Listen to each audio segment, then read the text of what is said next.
Carbon search నిర్వహించారు. శాంతి భద్రతల పరిరక్షణ కోసం ఈ తనిఖీలు చేపట్టినట్లు అధికారులు తెలిపారు. విధి నిర్వహణలో భాగంగా ప్రతి ప్రాంతంలోనూ పోలీసు ఉన్నతాధికారులు ఆదేశాల మేరకు పోలీస్ స్టేషన్ పరిధిలో కార్బన్ సెర్చ్ నిర్వహిస్తూ ఉంటారు. స్థానిక దేవుని చెరువు నందు మంగళవారం తెల్లవారుజామున కార్బన్ సెర్చ్ ద్వారా ప్రతి ఇంటిని పోలీసులు తనిఖీలు నిర్వహించారు. ఈ సందర్భంగా ఏసీపీ మురళీమోహన్ మాట్లాడుతూ గ్రామాలలో శాంతి భద్రతల కోసం ఉన్నతాధికారులు ఆదేశాల మేరకు కార్బన్ సెర్చ్ నిర్వహించామని తెలిపారు.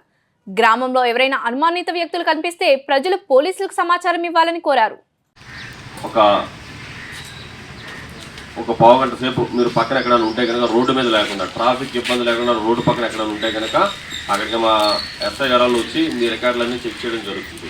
అలాగే ఇంకా కార్యక్రమం జరుగుతుంది. ఆ కార్యక్రమం అయిపోయిన తర్వాత ఇవన్నీ కూడా కొంతమంది తాకట్లు పెడతారు. ఎవరు పెడతారంటే మ్యాక్సిమం దొంగ బళ్ళు, కొట్టేసిన సెల్ ఫోన్లు తీసుకొచ్చి తాకట్లు పెట్టి ట్రేస్ చేసిన తర్వాత ఇబ్బందులు పడి కేసులు పోలయ్యి జైలు పాలు చుట్టూ తిరుగుతున్నారు. కాబట్టి దొంగ బళ్ళు అంటే ప్రాపర్ రికార్డులు లేని బళ్ళు కొనడం కానీ, బిల్స్ లేకుండా మొబైల్ ఫోన్స్ కొనడం కానీ అవన్నీ చేస్తే మాత్రం ఇబ్బందులు పడతారు. ఇప్పుడు ఇవన్నీ కూడా ఎన్ని ఉన్నాయని తేలుతాయి. ఇవన్నీ కూడా దాని మీద మేమంతా కూడా కేసులు ప్రాపర్గా కేసులన్నీ కూడా నమోదు చేయడం జరుగుతుంది. మీరంతా కూడా సైడ్లో రోడ్లోకి వెళ్ళి